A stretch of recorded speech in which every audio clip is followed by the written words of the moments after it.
Iglesia Fraternidad Cristiana de Laredo, una iglesia para la familia, presenta para todos los amigos y familias que nos escuchan por YouTube, la palabra de Dios.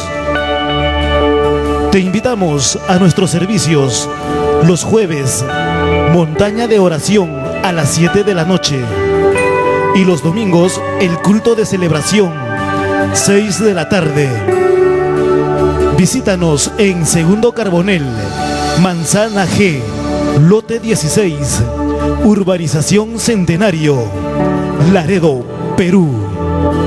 Iglesia Fraternidad Cristiana de Laredo, una iglesia para la familia.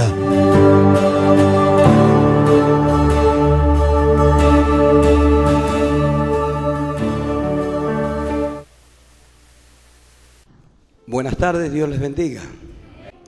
Les pido disculpas por la voz, pero llegamos el 28 de diciembre y no hemos parado todavía.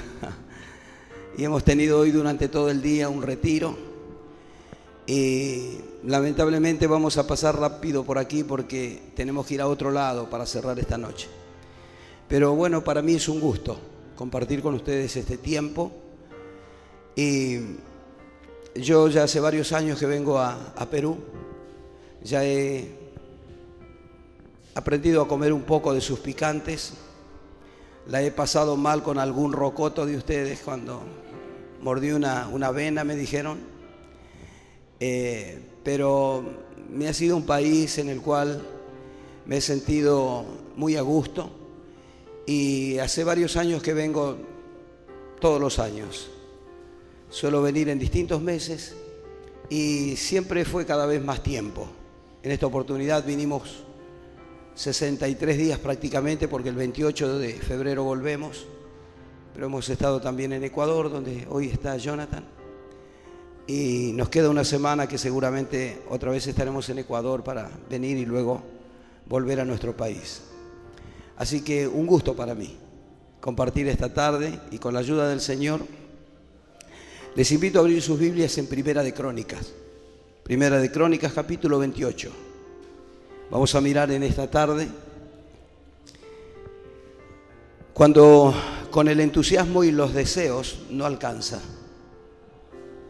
Cuando con el entusiasmo y los deseos no alcanza. Primera de Crónicas, capítulo 28, versículos 9 y 10. Vamos a mirar en esta oportunidad. Yo no sé si ustedes se acostumbran a leer la palabra de pie o sentados. Para mí es igual, como ustedes se sientan más cómodos. Leemos entonces, Primera de Crónicas, capítulo 28, versículos 9 y 10, y luego del 20 al 29, 1. Dice de este modo entonces el 9 y 10. Y tú, Salomón, hijo mío, reconoce al Dios de tu Padre y sírvele con corazón perfecto y con ánimo voluntario. Porque Jehová escudriña los corazones de todos y entiende todo intento de los pensamientos.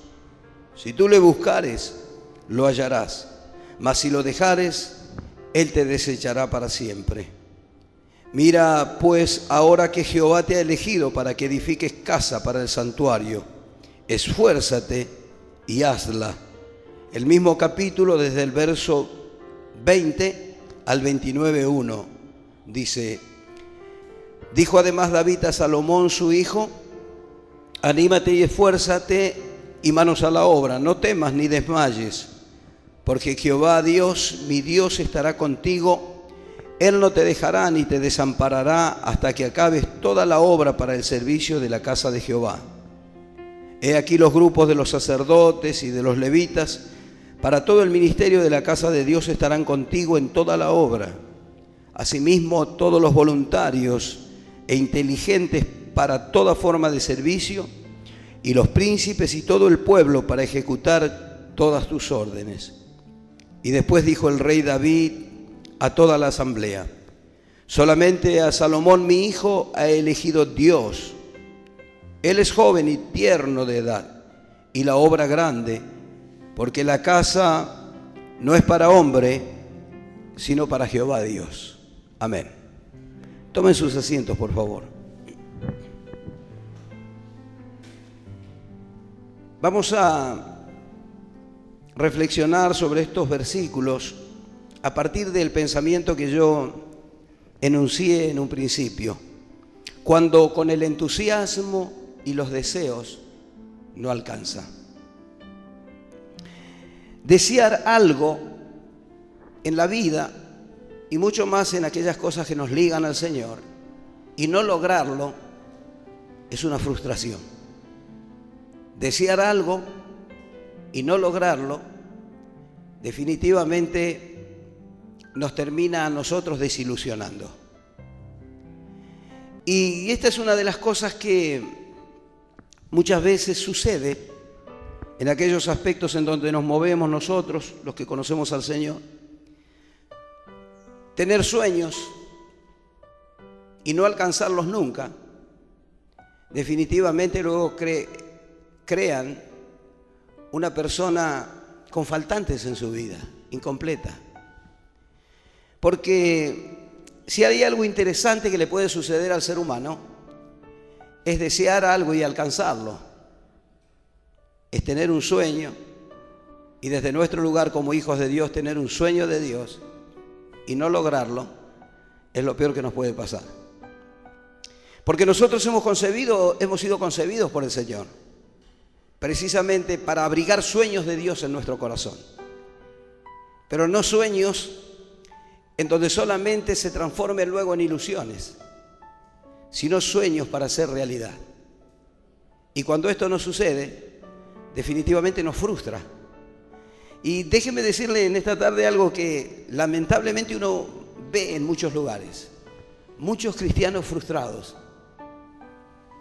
Muchos cristianos con faltante en su vida, que no logran alcanzar esa plenitud de la cual la palabra nos habla, que no alcanzan a completar todo ese grado de felicidad que puede generar el hecho de hacer la voluntad de Dios y de encontrar ese mundo perfecto para cada uno de nosotros en donde transitamos los caminos que Dios eligió que transitemos y desarrollamos en nuestra vida el mapita que alguna vez en la eternidad Él preparó para cada uno de nuestros pasos. No hay nada mejor en la historia de cada uno de nosotros que saber que estamos en la voluntad de Dios y que el sueño que Él puso en nuestro corazón lo acariciamos cada día y lo tenemos al alcance de la mano en cualquier momento. No hay nada mejor que esto, no se compara con nada. Y esto es una cosa interesante, que era un sueño que había en el corazón de David: llevar a cabo la construcción de una casa para el Señor. Él se alegraba y vivía agradecido a Dios de que él tenía semejante palacio en el cual habitaba. Pero había algo que lo desvelaba: que el arca del pacto dormía en una tienda. Y él se resistía a esto. Él decía: no puede ser que yo venga y me acueste aquí en mi cama rodeado de elementos de marfil y todo esto, y el arca del pacto, la presencia de Jehová, esté en una tienda, porque todavía estaba en una carpa, en una tienda. Y este era un sueño para David, que él quería alcanzar, y por lo tanto se lo contó al profeta. El profeta le dijo que no era la persona adecuada, pero igual juntó los materiales para que el sueño se haga realidad. Y entonces llega este momento en donde David ya tiene que partir.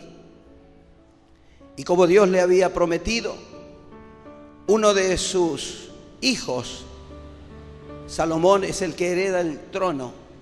Y allí es donde David traspasa no solamente el reinado, sino el sueño que él tuvo siempre en su corazón. Y le dice: hijo mío, tenés todo, manos a la obra. La casa para el Señor hay que hacerla. Esto es lo menos que él se merece. Y entonces les da todas las indicaciones que les da y que nosotros hemos leído.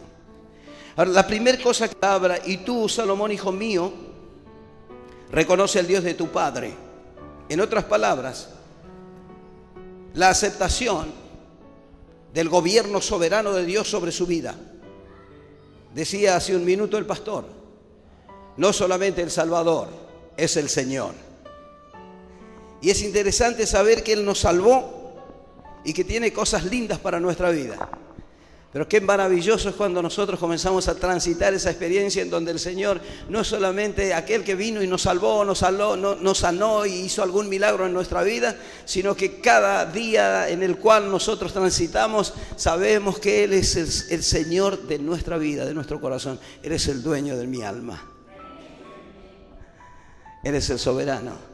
Él tiene toda la razón. Cuando Él habla yo me callo. Cuando Él me manda yo obedezco. Porque no hay cosa mejor en la vida que suceda en mí lo que Dios quiere. Amén. Entonces dice, hijo mío, hay algo que tenés que hacer. Tenés que aceptar el señorío de mi Dios sobre tu vida. Él debe saber que es el único que va a guiar tu vida, como ha guiado mi vida y me hizo llegar hasta donde llegué, hasta el día de hoy. Entonces, la aceptación de la soberanía de Dios. La soberanía de Dios que se manifiesta en todas las páginas de la Biblia, pero también en nuestras vidas, en donde Él es el soberano y Él tiene la última palabra. Todos dicen de todo, pero Él es el que tiene la última palabra. Todos dicen te irá bien o te irá mal, todos opinan, pero el único que tiene la palabra definitiva es el Señor. Les voy a contar algo. Estaba el pastor Claudio Freyson alguna vez, no hace muchos, bueno sí, hace bastantes años ya atrás, pastoreando una pequeña célula que nosotros habíamos formado en la casa de su esposa Betty, y esta fue la iglesia que le quedó a él y que entonces pastoreaba. Y siempre con ese afán de poder construir una iglesia, de hacer crecer su grey, pero pasaban los años y no sucedía nada con su vida. Él era un profesor de institutos bíblicos, prácticamente ni siquiera se manifestaba a través de la vida de él el ministerio pastoral, ni tampoco las predicaciones. Yo estoy hablando, ustedes lo conocen a él, sí, bien. Entonces, detrás de esa persecución de su sueño, alguna vez invitó a un misionero estadounidense a predicar a su iglesia. Y entonces el misionero vino y él estaba entusiasmado, porque sabe que los misioneros norteamericanos manejan finanzas y entonces tienen formas de lograr recursos para ayudar a las iglesias en Sudamérica. Y él pensaba a cada momento, dice, espero que el Señor le toque el corazón para que Él me diga, te voy a ayudar para comprar una iglesia. Y así estaba, transitó toda la reunión, el misionero predicó y él seguía con la expectativa, pero no pasó nada. Terminó la reunión y el misionero le dice, Claudio, acompáñame hasta mi carro. Salieron a la calle, dice, sentate, lo hizo sentar en el asiento del acompañante. Y Claudio por dentro decía, ahora me va a decir que me va a ayudar. Y este misionero le dijo, Claudio, con todo el dolor de mi alma, quiero decirte lo siguiente. Dice, hermano, vos no sos para esto. Bajá la cortina, dice. Cerrá la iglesia. Dedicate a otra cosa, a enseñar en los institutos bíblicos. Así le dijo. Claudio se bajó de ese auto destrozado. Volvió a su casa, adentro, llorando, ¿no? Pero qué bueno que el que tiene la última palabra es el Señor. Porque él siguió insistiendo en su sueño. Y hoy en día en el mundo conocen el ministerio de él. No construyó una iglesia, construyó una catedral. Porque Dios sigue siendo Dios y el que manda es Él. Y en la medida que aceptemos su señorío sobre nuestra vida y sus razones, Él siempre tendrá razón, se sacará las ganas y nosotros seremos el objeto de su bendición. Amén. Nuestras vidas están destinadas para bendición. Y Él se alegra en bendecirnos y en cubrir todas aquellas cosas que nuestra vida necesita y Él lo sabe mejor que nadie. Entonces, entender o aceptar el gobierno soberano del Señor, que Él sabe lo que hace, es precisamente ponernos en el lugar ideal para que Él pueda bendecirnos alegremente. Amén. Y esto era lo que le decía David a su hijo. Hijo mío, mira, reconoce al Dios de tu padre. O sea, en otras palabras, como yo lo hice, seguí haciéndolo vos. Resistir a la soberanía del Señor pensando que nosotros tenemos mejores ideas o mejores modos de poder llegar a un resultado bueno, es una de las peores cosas que uno puede llegar a hacer. Seguramente el sueño quedará en el camino y la meta nunca se alcanzará. Entonces, reconocer al Señor como el soberano, como el dueño de nuestra vida y de todas aquellas cosas que forman parte de nuestra vida, como aquel que tiene en su mano la pieza del rompecabezas que nos falta. Porque en realidad servir al Señor es un gran rompecabezas, que a través del tiempo Él nos va entregando una pieza para que agreguemos a la figura total. Y siempre hay una figurita especial que no es fácil encontrarla. Y allí es donde hay que pagar el precio, pero la figurita está. Y el rompecabezas se puede armar. Amén. La aceptación de que Él es el dueño y el que tiene precisamente en su mano cada pieza de nuestro rompecabezas es para nosotros aceptar la voluntad plena del Señor. Y dice David allí a Salomón, dice, sírvele con corazón perfecto. Sírvele con corazón perfecto. ¿Qué es corazón perfecto? Porque en definitiva ninguno de nosotros lo somos. Salomón tampoco lo era. Y usted sabe que también él cometió muchos errores. Pero le estaba diciendo en algún modo David, servíle con un corazón sano. Servíle con un corazón sano. ¿Por qué le decía esto David? Porque Dios mira el corazón. Más allá de todo lo que la gente pueda ver en tu persona y esté dispuesto a jugarse por ti o no, más allá de todo eso, Dios mira el corazón.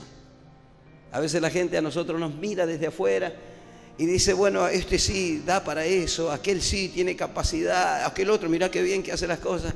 Pero Dios mira el corazón y allí es cuando surge gente que nadie apostaba en lo mínimo, pero que sin embargo Dios lo levanta. Hubo un hombre en Argentina que en los años 90 o antes de los años 90 marcó la historia de Argentina y que fue Carlos Anacondia. Este hombre tenía 2 años recién como cristiano y solamente ayudaba en los quehaceres de la iglesia, era portero y ayudante nomás en la iglesia. Hasta que un día le dijeron, despedí la reunión, Carlos en oración. Y Carlos cerró sus ojos, hizo una oración y la gente empezó a caer como muñecos, cayeron todos adentro de la iglesia. Y aún los que pasaban por la calle cayeron y no eran ni creyentes. Yo participé en campañas de este hombre. Y este hombre primero no lo aceptaban, los que ya tenían cargos, los que ya tenían títulos, decían no puede ser, porque ni siquiera se preparó. Sí, es cierto, no lo vieron ir a un instituto bíblico, es cierto, 2 años tenía, pero Dios mira el corazón. Diga conmigo, Dios mira el corazón. Que cuando mire tu corazón lo encuentres sano, lo encuentres perfecto, listo. Ilusionado con que Dios te tome y le pueda ser útil. Y este hombre comenzó un movimiento en Argentina que eran estadios de fútbol, los tamaños de los lugares en donde él hacía campañas. Y uno miraba a lo lejos y había gente allí a lo lejos, 500 metros de gente, 600 metros. ¿Y usted sabe lo que pasaba? Este hombre subía al escenario o a la plataforma, hacía su primera oración antes de empezar a predicar y el campo se llenaba de gente manifestada y caían por todo el campo, no alcanzaba la gente para levantar los que caían y se manifestaban. Hasta diáconos de iglesias liberamos. Increíble todo lo que pasaba. Donde se hacían las campañas se cerraban los lugares en donde había macumba, donde había umbanda, se cerraban, se fundían. Impresionante. Predicaba y luego oraba la otra oración. Y si había rutas cerca, avenidas cercas en donde transitaban autos, como en una de ellas que yo participé, a 300 metros, 500 metros de la plataforma, tenía que haber gente preparada allí en los semáforos, porque si paraban los autos en los semáforos y coincidía con el momento en que él oraba, los que manejaban caían sobre el volante. Y había que ir y correr el auto. No estoy hablando de creyentes. Estoy hablando de gente que pasaba por una avenida a 500, 300 metros del lugar en donde este hombre oraba. Impresionante. ¿Cuánto tenía de creyente? 2 años. Porque en la vida con el Señor no se trata de antigüedad, se trata de corazón.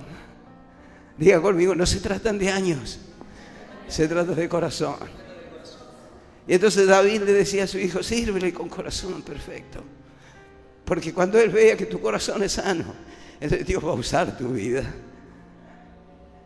Si él ve tu corazón sano, si ve tu corazón con buenas motivaciones, es lo primero que uno debe revisar. A ver, ¿por qué hago lo que hago? ¿Por qué quiero lograr lo que quiero lograr? ¿Para que me vean a mí? ¿Para que yo sea la figura? No. Si podés lograr que tu corazón siempre desee que el Señor sea el que se vea, y aunque a vos no te vean, seguro que Dios te va a usar. Seguro que Dios te va a usar. Si estás dispuesto a levantar a Cristo en alto, no importa quién seas o cómo seas, Dios tiene algo para tu vida. Amén. Tienes todas las posibilidades. Está al alcance de tu mano. El Espíritu de Dios disfruta de gente humilde. Amén.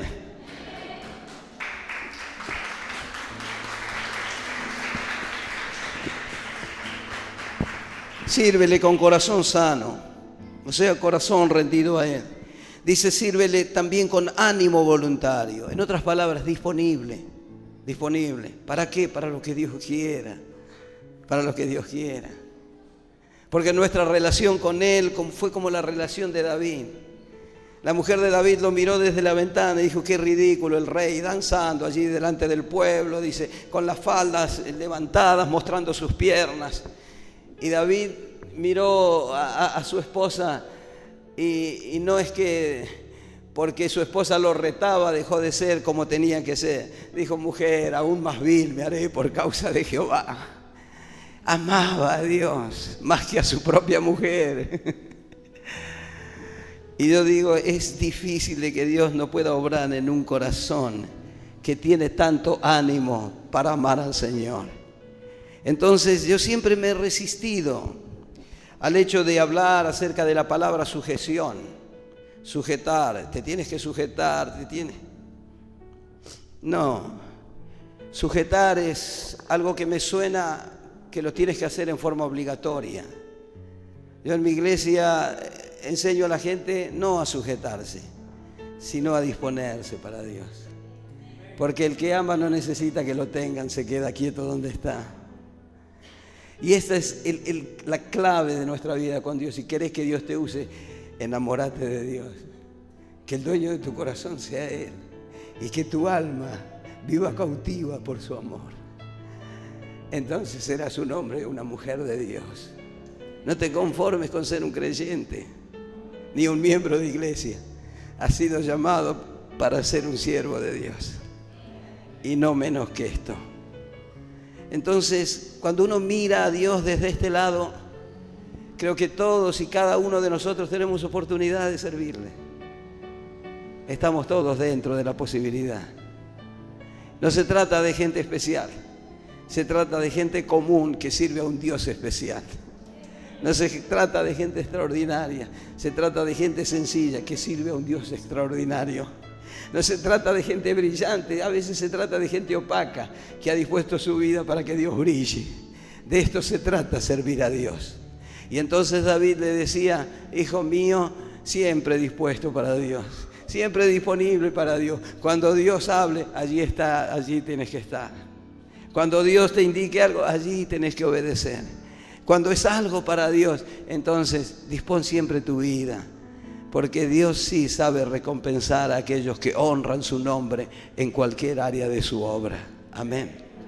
Entonces, cada actitud disponible en nuestra vida honra a la persona del Señor. Vive de tal manera que entonces tu vida viva honrando al Señor. Entonces, otra vez volvemos. Sírvele con ánimo voluntario, o sea, disponible para Él. Lamentablemente, la iglesia en términos generales transita tiempos o épocas en donde parece que la figura central debería ser el que da la palabra, o el personaje central es el profeta o el apóstol o el misionero, y es como que hemos estado detrás de la figura en vez de querer mostrar al Señor. Y cuanto más importante es la figura, más se esfuerza el pueblo por ir. Cuanto más importante es la figura, a lo mejor más ofrenda hay que dar, cuando en realidad el que obra es Dios. Y aquí hay algo que uno tiene que entender, en donde cada uno de nosotros no tenemos que mirar la persecución de un ministerio con el fin de lograr ser algo. Servir a Dios a nosotros nos saca del anonimato y nos hace ser alguien que pesa sobre nuestra generación. Y esto es lo que cada uno tenemos que buscar en el Señor.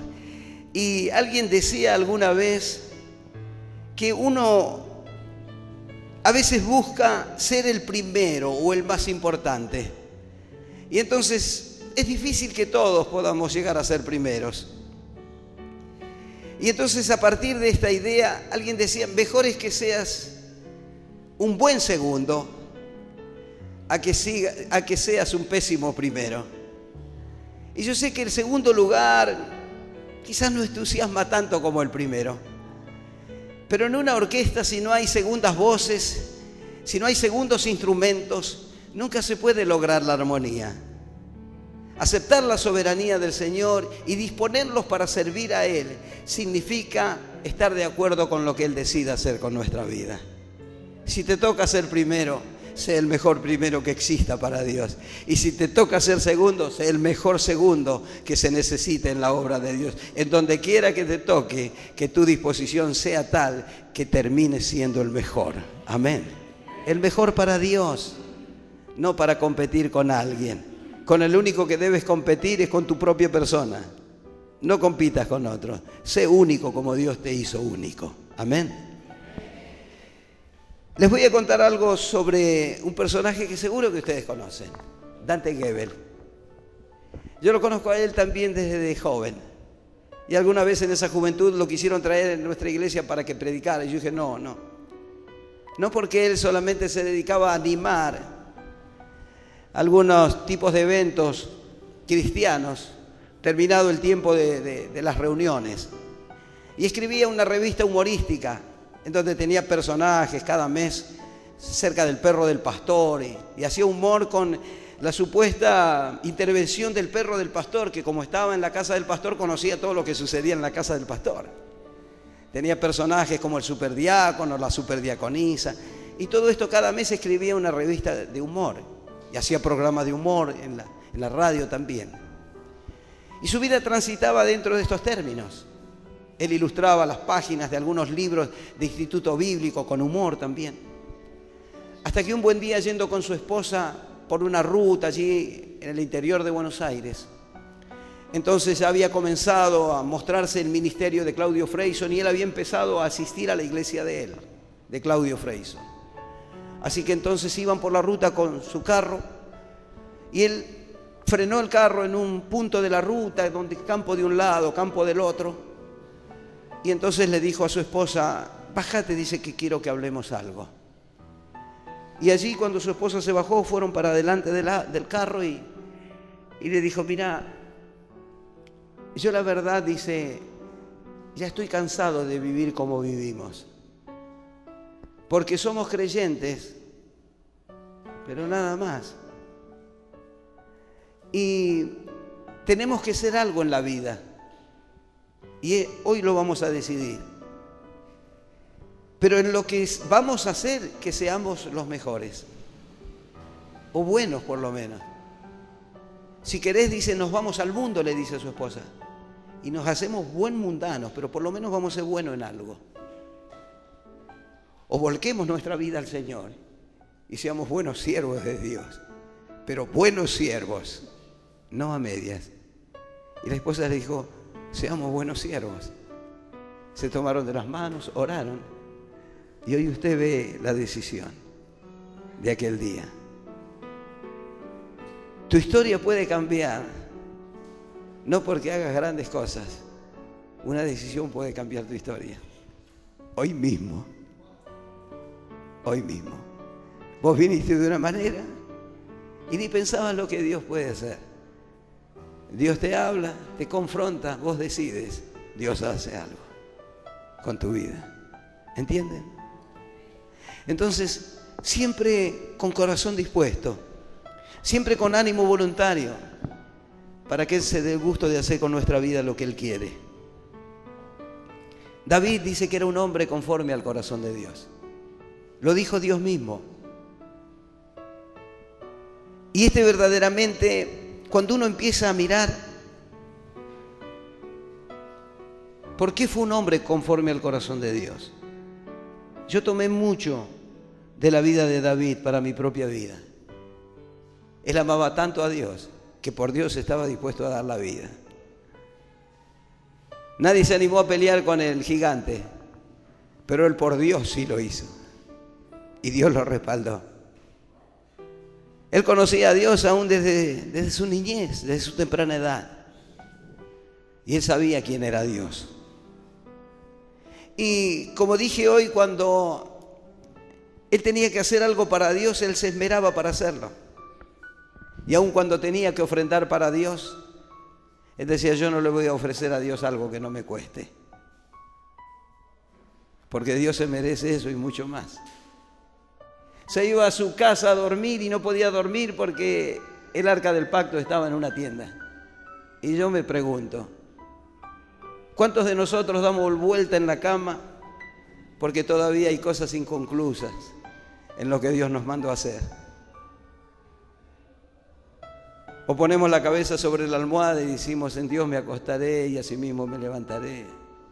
Señor, envía a tus ángeles que cuiden mis sueños. Y decimos, gracias Señor porque dormimos en paz.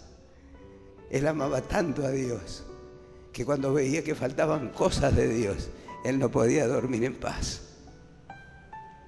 Ojalá hubiera dentro de nuestras congregaciones gente que no puede dormir porque todavía faltan cosas de Dios para hacer. Porque entonces Dios hará lo que tiene que hacer. Y muchos de nosotros seremos hombres y mujeres de Dios. Y conoceremos quién es Dios. Y los que nos rodean también. Ese es el propósito por el cual nosotros todavía estamos sobre la tierra. Dice, otra cosa le dijo, búscale, dice, y lo vas a encontrar. Búscalo. Porque si vos no lo buscás, en otras palabras, cuando uno no busca es porque lo ignora. Para Dios significaba, si no lo buscás es porque lo desechás. O sea, búscale. Porque cuando lo busques lo vas a encontrar. El no buscarlo, precisamente es ponerte en una ubicación en donde es difícil que por más que sueñes puedas alcanzar algo. Porque se hace realidad el sueño a través de todo lo que nosotros logramos con Dios. No es de todo lo que hacemos para lograr el sueño, sino de todo lo que hacemos para lograr perfecta comunión con Dios. Alguna vez dijo Billy Graham, si el Espíritu de Dios fuera quitado de la iglesia hoy, las actividades de la iglesia, el 90% seguirían como si nada. Queriendo decir que 90% de lo que hacemos es lo que nos parece a nosotros ideal para llevar adelante la iglesia. Y solo el 10% es inspirado por el Espíritu Santo. Nuestras iglesias necesitan más inspiración del Espíritu de Dios. Nuestras iglesias necesitan crear oídos, orejas, para entender la voz de Dios, para oír la voz de Dios. El pueblo debe recuperar su percepción de Dios, de tal manera que la voz de Dios no la ahogue en nuestros problemas. Porque cuando no oímos la voz de Dios, nuestros problemas gritan fuerte y son los que mandan en nuestra vida. Pero cuando oímos la voz de Dios, es tan maravilloso que los problemas tienen que ponerse en fila hacia un costado, porque el que manda es Dios. Una sola palabra cambia tu vida. Tenemos que volver a oír la voz de Dios. Y que cuando Dios me habla, es como cuando oís del otro lado del teléfono a tu amor. Y cuando no lo oís, le escribiste, extraño. Que puedas extrañar cuando Dios no te habla. Que dependas de esa voz. Es lo que la iglesia necesita. Entonces habrá dones, habrá ministerio. No hay cosa difícil para Dios. La iglesia avanzará y ni las puertas del Hades la podrán detener. Amén. Está bueno soñar, está bueno desear, pero con soñar y con desear no alcanza. Necesitamos hacer algo más. Rindamos nuestra vida al Señor. Muramos si es necesario, pero que Dios haga lo que tiene que hacer. Que Dios haga lo que tiene que hacer. Búscale, le decía. ¿Sabe por qué? Porque el único modo de mantener vivo un sueño es en la presencia de Dios. Porque el único modo en que uno puede mantener latente la meta a alcanzar es en la presencia de Dios. El único que puede alimentar un sueño de Dios en nuestra vida es Dios mismo. El único que puede renovar todo el tiempo esa fuerza con la cual viene una meta que Dios o un desafío que Dios hace a nuestra vida, el único que le puede dar vida todo el tiempo es el Señor. Es en su presencia. Alguna vez estaban para entrar a la tierra prometida el pueblo de Israel, y ustedes saben que fueron 12 los espías que mandó Moisés. Y solo 2 volvieron con buenas noticias. Esos 2 permanecieron en el tiempo. Y uno de ellos, Caleb, trajo racimos de uvas, el fruto de la tierra, y dijo: mirá qué bueno que es el fruto de la tierra, subamos, dice, lo comemos como pan. Es nuestra la tierra, Dios está con nosotros. Pero no se animaron los demás. Y entonces Moisés les dijo por palabra de Dios: ese lugar donde pisaste va a ser tuyo, es tuyo. Pero volvieron al desierto, a caminar otra vez al desierto. Caleb tenía 40 años cuando Moisés le dijo: ese lugar que pisó, la planta de tu pie será tuyo. Pasaron más de 40 años otra vez en el desierto, 45 años, y volvieron al frente de Josué. Entraron a la tierra prometida. ¿Cuántos años tenía Caleb entonces? 85. Habían pasado 45 años. ¿Se olvidó Caleb de lo que le dijo Moisés? Nunca se olvidó. Vino y le dijo: Moisés, ¿recuerdas lo que me dijiste? No, le dijo a Josué: ¿recuerdas, Josué, lo que me dijo Moisés? Por palabra de Jehová, que el lugar que pisare la planta de mi pie es mío. Le dije: dame permiso que voy y lo tomo. Y le dijo Josué: ve. El abuelo de 85 años fue y tomó Hebrón. Los sueños no se mueren si están en la presencia de Dios todo el tiempo. Los sueños tienen vida, no importan los años. Dios es poderoso para hacerlo realidad. No vivas toda tu vida soñando. Viví de tal manera que puedas alcanzar el sueño, porque el día que alcances el sueño serás todo lo que tenés que ser y habrás cumplido el propósito para el cual vos estás vivo sobre esta tierra. Sabrás que ha terminado tu tiempo y volverás contento a casa, porque sabés que has hecho lo que tenías que hacer. En vez de querer aferrarte a la vida porque todavía sabes que hay cosas que te faltan. Yo te pregunto en esta tarde, no quiero que me contestes, ¿has hecho ya lo que tenías que hacer? ¿Estás haciendo lo que sabes de parte de Dios que tenés que hacer? ¿Qué pasó con ese sueño que alguna vez Dios sembró en tu corazón? ¿Qué ha pasado con ese llamado que alguna vez te acercaste a alguien y dijiste: Dios me llamó? Están buenos los deseos, pero no alcanza. Las cosas de Dios son para lograrlas. Cueste lo que cueste, hay que lograrlas. Porque nunca Dios te va a dar un sueño que no puedas alcanzar. Yo soñaba transitar por las naciones y hoy camino por las naciones. Yo soñaba y hablaba de las naciones y que de mi país iban a salir misioneros a otra parte del mundo. La primera vez que salí de Buenos Aires, el avión levantó vuelo y yo miré hacia abajo y dije: hoy empieza, Señor, lo que tanto anuncié. Salía para España y para el norte de África. Y a partir de allí nunca más paré. Oiga, yo soy una persona común, solo que tengo sueños en Dios. Amo a Dios y sé que lo que Él dice es cierto. Él no se equivoca y hará todo lo necesario para que el sueño que puso en mi vida se haga realidad mientras yo quiera. Amén. Búscale y el sueño nunca morirá en tu corazón. La meta nunca saldrá de delante de tus ojos. Y tú sabrás para qué vivís sobre esta tierra. Porque un cristiano sin desafío, un cristiano sin meta, es un cristiano muerto. Eres un muerto viviente. Nunca, por más que hagas todo lo que hagas, por más que cantes y saltes, te sentirás completo. Vivirás de prestado, porque otros tendrán que orar por ti para que vos seas bendecido. Cuando en el llamado y en el don que has recibido está la bendición que tu vida necesita. No vivas de prestado. Dios tiene algo especial para cada uno. Y es ideal para tu vida y para mi vida. Por eso le decía a David, búscale, búscale. Porque entonces si lo buscas, de allí vas a tener todo lo necesario para hacer lo que tenés que hacer. La segunda cosa, el logro del llamado. El logro del sueño depende de ti, le decía David. Entonces le dice a su hijo que ponga todo esfuerzo. Dice, reconoce en el 9 y en el 10. Dice que Jehová, mira pues ahora que Jehová te ha elegido para que edifiques casa para el santuario. Esfuérzate y hazla. Esfuérzate y hazla. O sea, no se puede separar el esfuerzo, el sacrificio del llamado.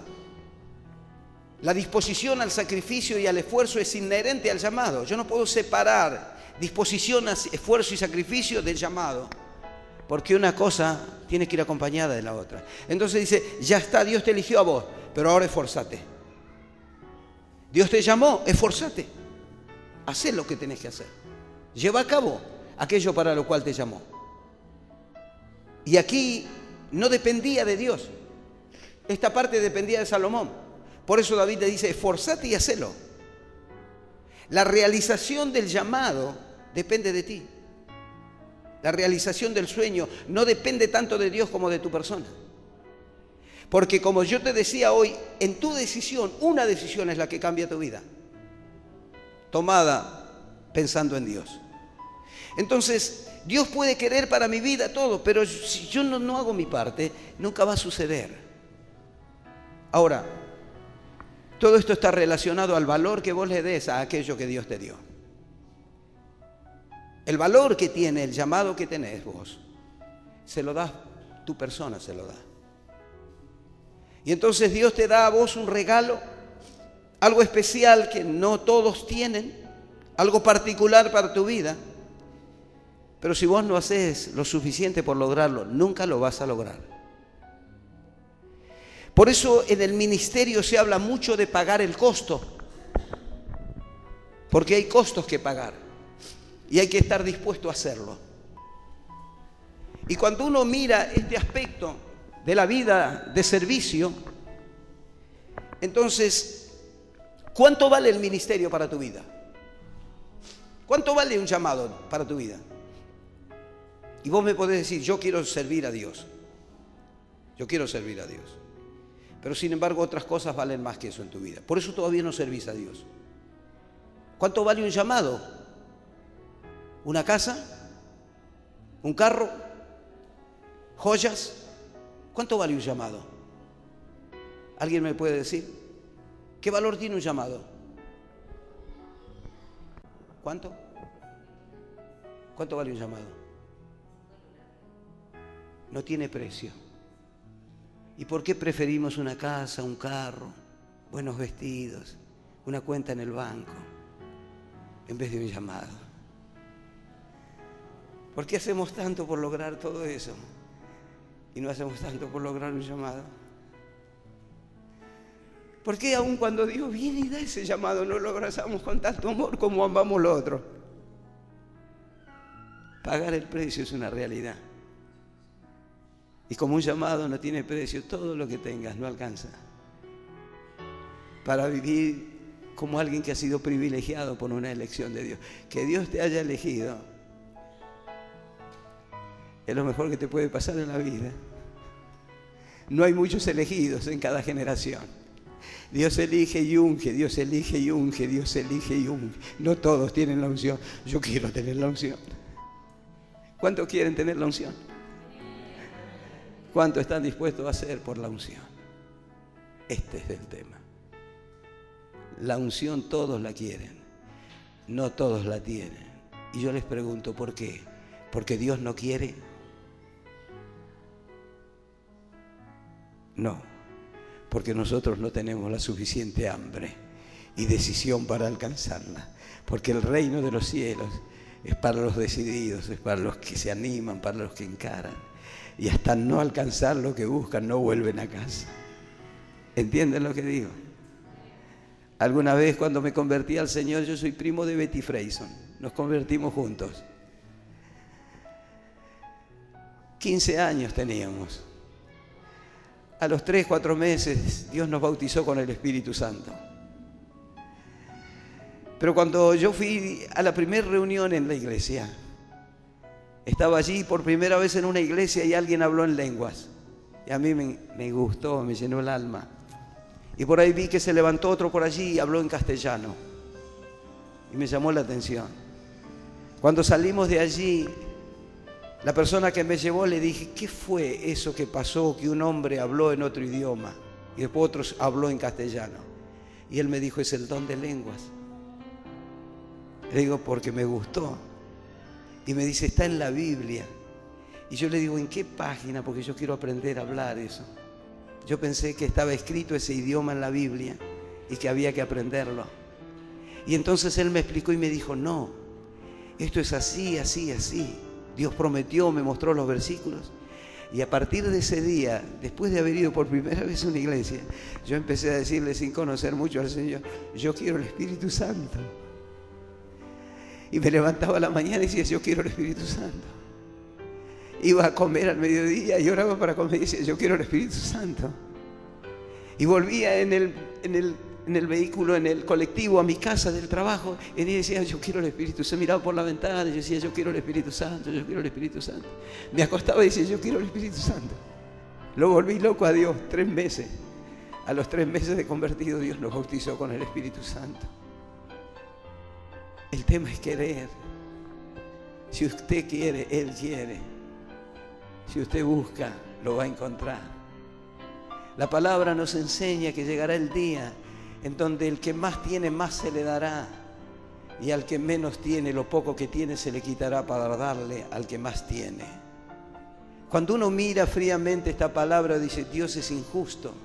¿Cómo le va a sacar al que menos tiene y le va a dar al que más tiene? Si el que ya tiene muchos, ya no necesita más. ¿Sabe cuál es la interpretación de este pasaje? ¿Por qué Dios le va a sacar al que no tiene para darle al que más tiene? Porque el que tiene más tiene porque buscó, y el que no tiene casi nada es porque no buscó nada, evidentemente no le interesa. Entonces Dios le va a dar al que buscó. ¿Entiende lo que digo? Por eso hay pocos que tienen mucho y muchos que tienen poco. Porque Dios se goza en darle que tiene de su persona. Y allí está la clave en donde nuestra vida puede dejar de ser sencillamente miembro de una iglesia para ser siervo de Dios. Allí es donde nosotros marcamos la diferencia y dejamos de ser creyentes para ser hombres y mujeres de Dios. Allí está la diferencia. ¿Cuánto estás dispuesto a pagar con tu vida todo lo que Dios puede darte? Entonces dice, manos a la obra, hasta que la acabes, dice. O sea, la obra de Dios no se deja por la mitad. Vives y mueres, pero la obra no la sueltas. ¿Entiendes? Dios no va a confiar a cualquiera sus cosas eternas.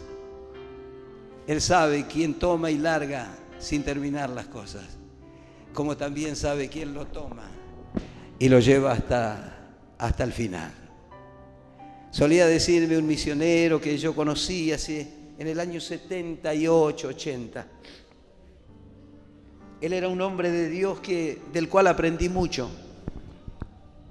Y entonces me decía, José, Aquel que quiere servir a Dios y que quiere que Dios lo use tendrá que entender que se enrola en un ejército, se alista en un ejército, que no es para un año, no es para 2 años, es para toda la vida.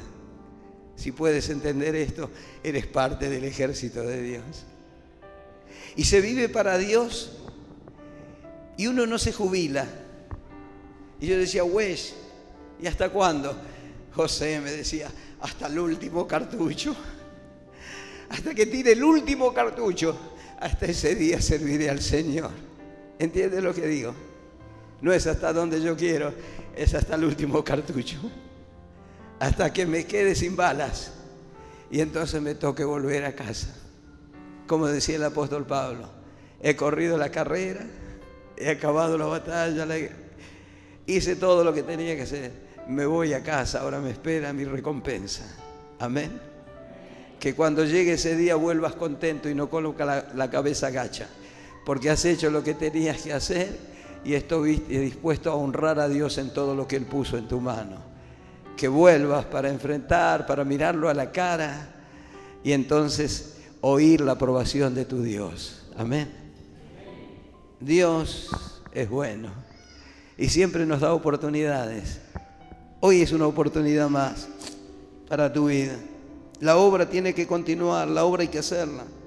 Miren, nosotros tenemos una premisa en el ministerio. Yo no sé cuánto, no cuántos, sino cuánto lo conocen a Jonathan. Porque hasta dónde Jonathan está dispuesto a ir. Pero a ver, allí nosotros tenemos una premisa. Es hasta lograrlo. La obra es hasta lograrla. Si vas a salir para dejar en la mitad las cosas, no salgas. Porque la obra es para empezar y terminarla. En el mundo del espectáculo, allí en Argentina, hay una frase que suelen decir los artistas. Fíjate de ir consiguiendo un taxi. Hay una frase que tenemos que ir a otra iglesia a predicar. Hay una frase que dicen los artistas. Aun cuando pasa un evento difícil en la vida de ellos, en la vida de los artistas, aun cuando tienen que enfrentar la muerte de algún familiar, ellos no dejan de dar el espectáculo. Porque ¿sabe cuál es la premisa que mueve en el mundo artístico? La obra tiene que continuar, o sea, el espectáculo debe continuar. El espectáculo debe continuar. ¿Cuánto más en la vida con el Señor? La obra no puede detenerse. La obra tiene que continuar. Y si vos no estás dispuesto, correte, que yo la voy a seguir. Pero la obra no puede detenerse, porque el nombre de Dios está en juego. La persona de Dios está en juego. Y Él está dispuesto a respaldar nuestra vida siempre que nosotros estemos dispuestos a honrar a su persona. Y quiero terminar con esto. Le dice, Dios estará contigo. Y finalmente allí solamente uno eligió a Dios. Él habla a la asamblea y les dice en el capítulo 29:1, y después dijo el rey David a toda la asamblea, solamente a Salomón mi hijo ha elegido Dios. Él es joven y tierno de edad y la obra grande, porque la casa no es para hombre, sino para Jehová Dios. O sea, solamente a Salomón mi hijo ha elegido Dios. Yo les decía hoy, en cada generación no hay muchos elegidos. Y yo nunca supe si yo era el elegido o no de mi generación. Pero hice todo lo necesario para que me elija. Si vos todavía no sabés si eres un elegido, podés hacer todo lo necesario para que te elija. Y alguna vez un jovencito de Inglaterra me dio una lección a mí. Yo era pastor y recibíamos jóvenes que venían a prepararse para luego salir a hacer misiones en el mundo. Y este era un muchachito joven que había terminado su secundaria y vino a mi casa y estaba un poco entre el inglés y el castellano aprendiendo a hablar. Y entonces yo le pregunté, Richard, ¿cómo fue que Dios te llamó para servirle? Y él me dice, no, pastor, Dios no me llamó a mí. Y entonces a mí me creó todo en incógnita. Y le digo, ¿y entonces por qué estás aquí preparándote? Y él me dice, por si me llama. Interesante. Nosotros a veces Dios nos llama y ni con llamado nos preparamos. Él me dijo, por si me llama. ¿Quiere que le diga algo? Dios lo llamó. Y sirve a Dios en el mundo entero. Y hoy está sirviendo a Dios como nexo entre todas las familias musulmanas que salen de Siria por la guerra y que vienen a nuestro país y son recogidas por iglesias de nuestro país. Y Él está allí filtrando a todas las familias para que no se pasen terroristas. Él es el que hace el trabajo de hacer las preguntas a estas familias y verificar que sean familias correctas para entonces pasarlas a nuestro país, a familias cristianas. Miren lo que hace Dios, ¿no? Como el Evangelio no podía entrar al mundo musulmán, sacó a los musulmanes para que los cristianos le hablen. Impresionante, ¿no? Pero cuando uno quiere servir a Dios, no hay modo de que no lo puedas hacer, porque Dios conoce tu corazón. Y cuando ve un corazón que se prepara para servirle, Dios no le queda otra que usarte. Y entonces, este fue una de mis claves en la vida. Yo no sé si vos me llamaste, pero yo no quiero quedar afuera. Y toda la iglesia piensa que viene ahora un gran avivamiento. Está esperando un gran avivamiento. El gran avivamiento vendrá para los que están preparados. Los demás pasarán un tiempo emocional precioso, pero nada más que eso. Pero el avivamiento viene para agitar las aguas, para mover la iglesia, para despertar la iglesia y para generar un tiempo de salvación único. Y mi oración todo el tiempo es: Señor, yo no quiero quedar afuera. Yo no quiero quedar afuera. Yo no quiero quedar afuera. Yo no quiero quedar afuera. Quiero que sepas esto: si no querés quedar afuera, no vas a quedar afuera. Quedás afuera porque no te molestás en ser parte de todo lo que Dios quiere hacer. Amén. Cierro aquí porque ya se hace muy tarde. Pero quédese tranquilo, cierre sus ojos por un momento. Y si Dios le ha hablado, respóndale en esta hora. ¿Qué vas a hacer con tu vida? Lo que hiciste hasta aquí ya está, ya pasó. ¿Qué vas a hacer a partir de hoy? ¿Qué estás dispuesto a darle a Dios con tal de alcanzar lo que Él tiene para la vida de aquellos que lo desean? ¿Qué estás dispuesto a hacer para lograr lo que Dios tiene para tu vida? Respóndele a Dios en esta noche. Porque esto es la clave ahora en este momento. Si Dios te habló, Él espera que le respondas. Por favor, todos con los ojos cerrados. La otra cosa que quiero decirte es que yo no voy a orar ahora por enfermos, ni por otro tipo de necesidades. Pero sí quiero orar por 1, 2 o 3 personas que son aquellas que dicen: Pastor, Dios me habló. Yo quiero que Dios me use. Yo no me quiero morir sin hacer aquello para lo cual Dios me llamó. Y estoy dispuesto a hacer lo que sea necesario con tal de alcanzarlo. Salí de tu lugar y vení hasta aquí adelante.